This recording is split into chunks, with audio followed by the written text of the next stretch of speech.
Boa noite, queridos irmãos e irmãs do Grupo Espírita de Amor e Caridade, ajudando a caminhada. Estamos aqui reunidos mais uma vez para o estudo e a reflexão dos ensinamentos de Jesus e para que a gente possa juntos, aprender um pouquinho mais sobre todo esse Evangelho, sobre todos esses ensinamentos. Então, que a paz do nosso Mestre Jesus esteja no coração de cada um de nós e que nós possamos nos sentir abraçados por toda essa equipe espiritual que nos ampara e que nos dá todo o sustento. E nós começamos o nosso encontro com uma prece, fechando os nossos olhos físicos, respirando profundamente, nos colocando muito à vontade na cadeira ou em qualquer lugar que estivermos. E assim, proferimos a oração que o Senhor nos ensinou. Pai nosso que estais no céu, santificado seja o teu nome, venha a nós o vosso reino, seja feita a tua vontade, assim na terra como no céu. O pão nosso de cada dia nos dai hoje, perdoai as nossas ofensas, assim como nós perdoamos a quem nos tem ofendido. E não nos deixeis cair em tentação, mas livrai-nos do mal. Que assim seja e assim será. Graças a Deus e graças a Jesus. Muito bem, pessoal. O tema proposto para nós nesta noite, ele está contido no capítulo 19 de O Evangelho segundo o Espiritismo, A Fé que Transporta Montanhas, nos itens de 8 a 10, e fala da figueira seca. Essa é uma passagem da história de Jesus, onde ele teria amaldiçoado uma figueira, fazendo essa figueira secar, de forma que não desse mais frutos. Então, vamos iniciar aqui com aquilo que está registrado, as palavras que estão registradas no Evangelho de Marcos, referentes a esse assunto. Lá está escrito assim: E ao outro dia, como saíssem de Betânia, teve fome. E tendo visto ao longe uma figueira, foi lá a ver se acharia nela alguma coisa. E quando chegou, nada nela encontrou, senão folhas, porque não era tempo de figos. E falando lhe disse: Nunca, jamais coma alguém frutos de ti para sempre. E no outro dia, pela manhã, ao passarem pela figueira, viram que ela estava seca até as raízes. Então, lembrando, Pedro disse para Jesus: Olha, mestre, como secou a figueira que tu amaldiçoaste? E respondendo, Jesus lhes disse: Tende fé em Deus. Em verdade, eu vos afirmo que tudo o que disser a este monte, tira-te e lança-te ao mar, e isto sem hesitar no seu coração, mas tendo fé de que tudo o que disser sucederá, ele o verá cumprir assim. Bem, nós sabemos que Jesus sempre usava os exemplos da vida cotidiana para facilitar o entendimento do que ele queria ensinar. Ele foi um educador por excelência e conhecia todos os recursos didáticos necessários para transmitir a sua mensagem. E um dos recursos mais eficientes era através das parábolas. E nós ouvimos falar muito nesse termo, parábola, Mas o que vem a ser isso? Qual é o significado de parábola? No sentido evangélico, no sentido bíblico, parábola é uma pequena narrativa que usa alegorias para transmitir uma lição moral. É uma história com elementos comuns da cultura daquele tempo, que tinha como objetivo ensinar coisas sobre o reino de Deus. Então, essa parábola da figueira seca, ela foi apenas mais uma comparação, mais um exemplo que Jesus deixou para fixar um grande ensinamento.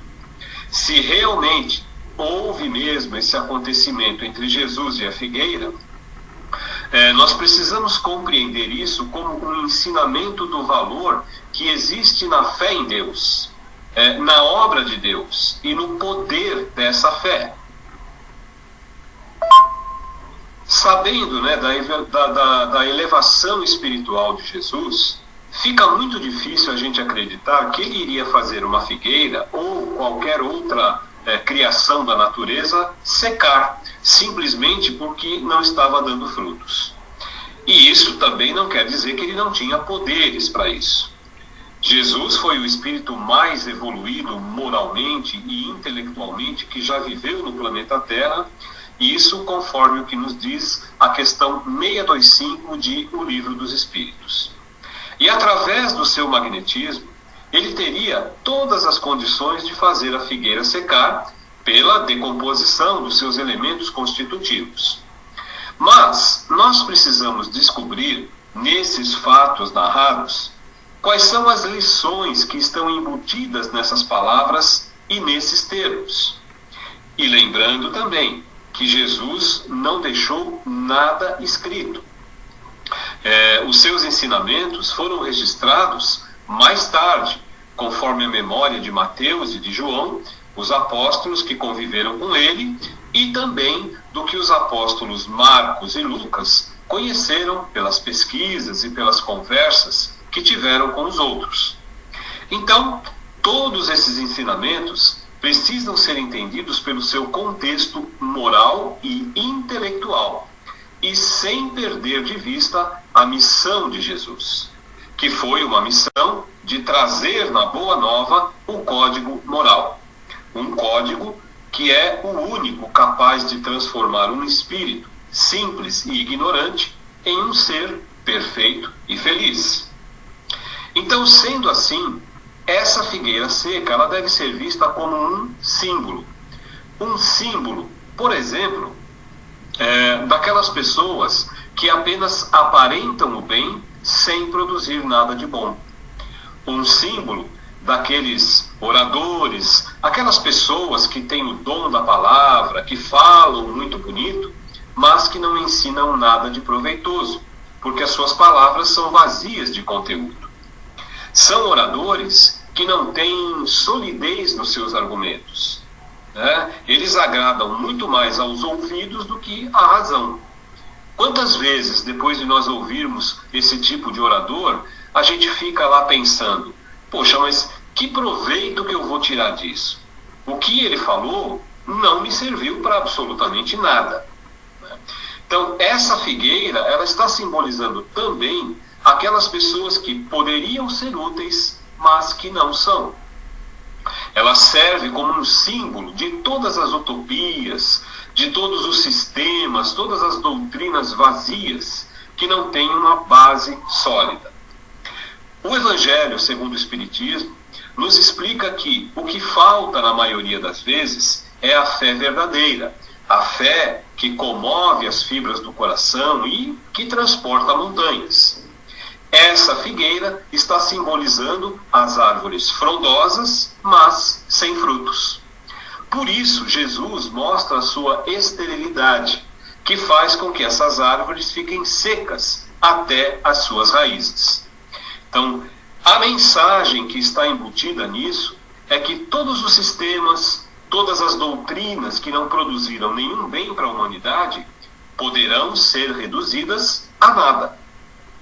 E todos os seres humanos que pela sua vontade, que pelo seu livre-arbítrio se tornaram inúteis e ignoraram os recursos que possuíam, eles serão tratados como a figueira seca, né? Pelas leis divinas, somente são contabilizados como créditos para nós, seres humanos, as obras úteis, as obras que elevam. São essas obras que auxiliam o homem a se desapegar das coisas materiais, dos valores terrenos, né, e que vão facilitar a sua elevação como espírito. Isso acontece através das reencarnações sucessivas, tantas vezes forem necessárias neste mundo ou em outros mundos, até que esse espírito reúna condições de viver a vida em toda a sua plenitude de amor, de virtudes e de sabedoria. O próprio Jesus, uma vez, disse para nós: eu vim para que tenham a vida e a tenham com abundância. Então, tudo aquilo que não colabora com o aperfeiçoamento espiritual e moral do homem é como a figueira que não produz frutos e que deve ser eliminado das mentes e dos corações humanos. Uma grande parcela da humanidade, infelizmente, ainda é dominada pela sua própria teimosia, pelo seu orgulho, pela sua vaidade, pelo seu egoísmo. E, por conta disso, não conseguem atingir essa fé que remove montanhas. A consequência disso é que não vão conseguir ter os atributos necessários para viver num mundo regenerado, que é o próximo estágio do planeta Terra. Muito provavelmente, esses seres humanos, nas suas próximas reencarnações, serão direcionados a mundos inferiores ao planeta Terra para continuar o seu desenvolvimento moral, num recomeço talvez bem mais difícil. Em alguns casos mais graves, poderão ser migrados até para mundos primitivos, onde vão vivenciar novamente o tempo das cavernas. E um bom exemplo disso a gente encontra lá naquele livro Os Exilados de Capela, né, de autoria de Edgar Armand. Então, esses espíritos, eles estarão, vamos dizer assim, mortos, entre aspas, né, para viverem em mundos iguais ou superiores ao nosso. Da mesma forma que essa figueira da parábola. E nisso também não existe nenhum castigo, nenhuma punição por parte de Deus. Eu costumo falar sempre que Deus, ele não castiga e ele não pune nenhum dos seus filhos. Deus apenas reeduca, oferecendo infinitas oportunidades de crescimento. Então, a grande lição dessa passagem evangélica é a da necessidade do ser humano, sempre, em qualquer situação, em qualquer experiência da sua vida, produzir coisas, produzir sentimentos, produzir palavras que sejam boas, que sejam belas e que sejam úteis. Enfim, produzir tudo que eleve o indivíduo para algo melhor. E para que ele possa superar dessa forma as limitações que a imperfeição produz, confiando nas suas capacidades, confiando nas suas possibilidades, acreditando que é um ser imortal, capaz de atingir a felicidade plena e a perfeição relativa como um filho de Deus. Dessa forma, ele vai contribuir para o seu progresso, para o progresso da humanidade e para o progresso do universo, de uma forma geral. Lá no Evangelho segundo o Espiritismo, o Allan Kardec também usa esse ensinamento para tratar da questão dos médiuns.